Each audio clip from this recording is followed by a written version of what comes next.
What's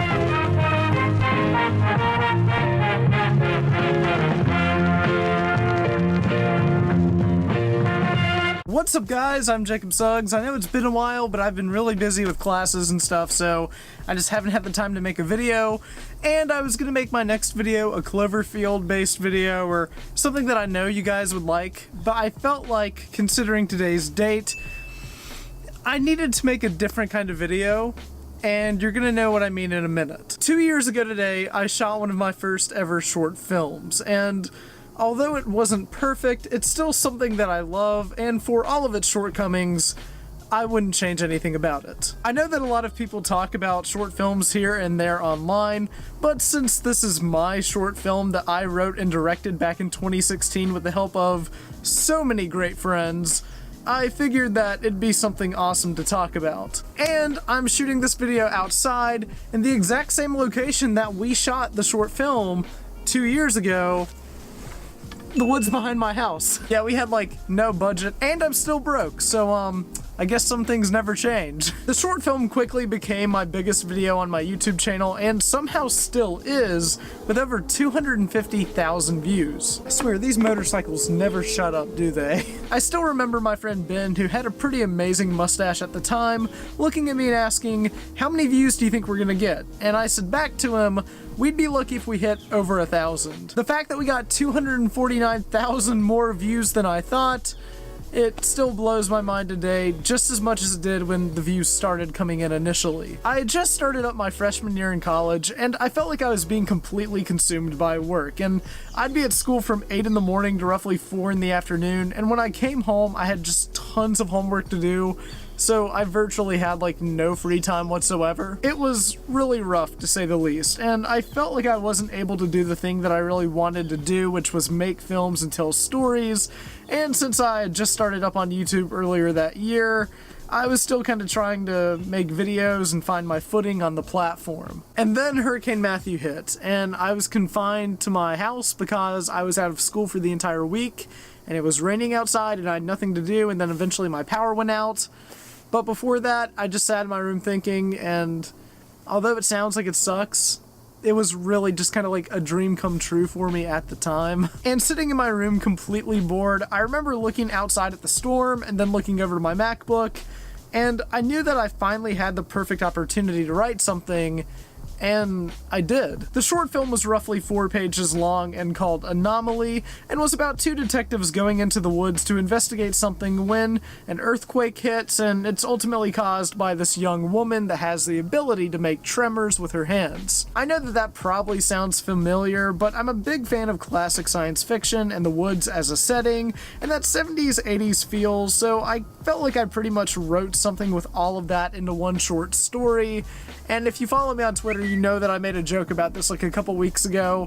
Still one of the best tweets I've ever put out. I remember first asking my friends Josh and Ben to be in the film, and they agreed, and I still needed my lead, and I had no idea where to look. And that's when one of my best friends, Jacob Hill, who you also might know if you follow me on Twitter, recommended to me his friend Rachel to play the part. And I had met Rachel before once or twice, but we weren't like close friends or anything.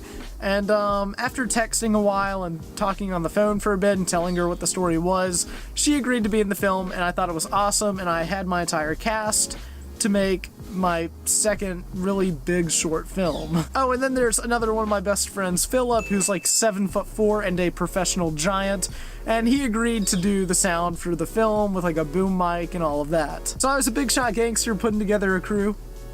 See what I did there? And after the storm hit, we started filming it, which basically just took like one afternoon because it was so short. And whenever I say that that was one of the best afternoons of my entire life, I mean it, and I still think about us making that small little film in the woods behind my home to this day. Like, it's still something that's stayed with me today. And then that night I came inside and was just so excited, and for the entire night I stayed up all night and edited the film by myself and uploaded it to YouTube 2 years ago today. And not long after that, we decided to turn it into a larger story, going on for 5 more installments, 3 of those being in a sequel film called Anomalies, which paid homage to the original title and something that I just kind of wanted to do. And I'm not going to act like my films are masterpieces or that they're perfect or anything, but I will say that I do feel like the films got better as they went along.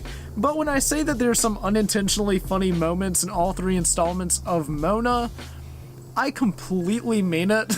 There's some bad acting, a bullet that's supposed to be floating but is clearly on fishing wire, and bad audio due to my microphone breaking towards the end of making the 3rd installment of the film. But I wouldn't change a single thing about this film, because I learned a lot about making short films through the process of making these films, and the memories attached to making them and the friends I made while making these films.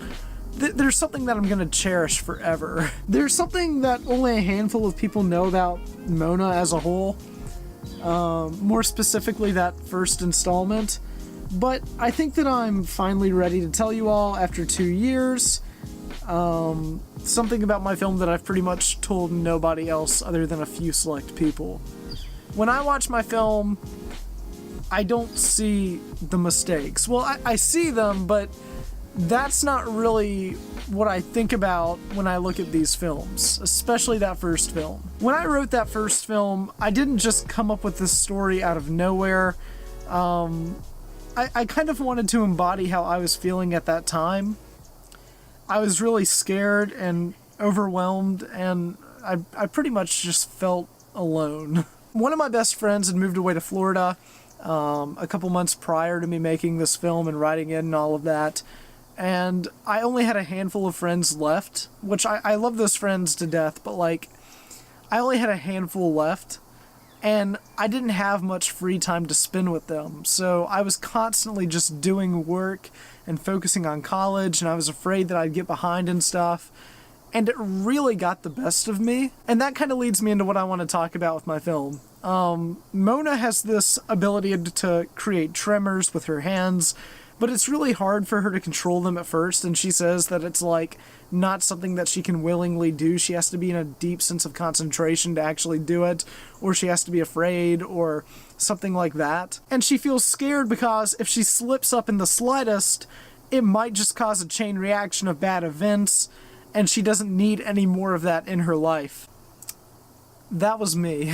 I was lonely, and I was afraid, and I was overwhelmed, and I was kind of sad.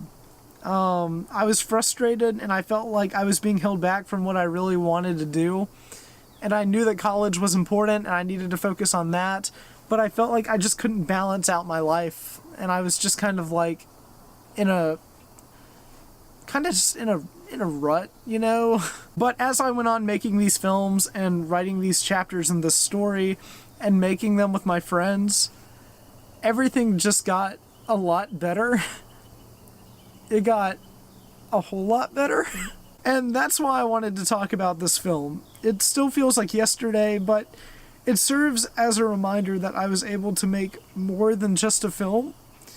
And I made friends, and I made memories, and I made something that perfectly embodies segments of my life. And pretty much how I felt during those times. And without making those films, I don't know where I would be.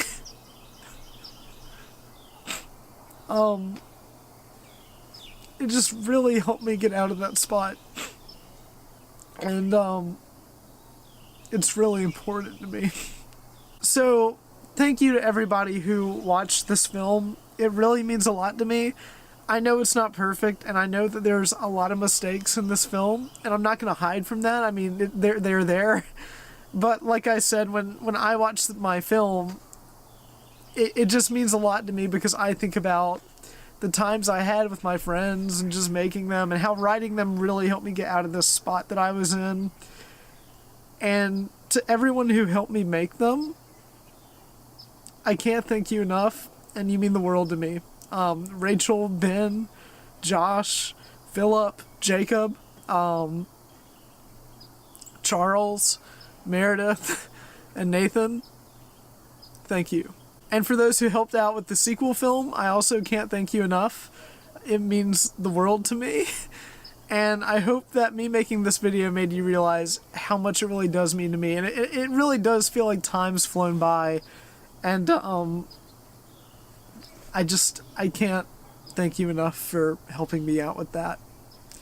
I felt like I needed to make this video because it really does feel like yesterday. And, thank you.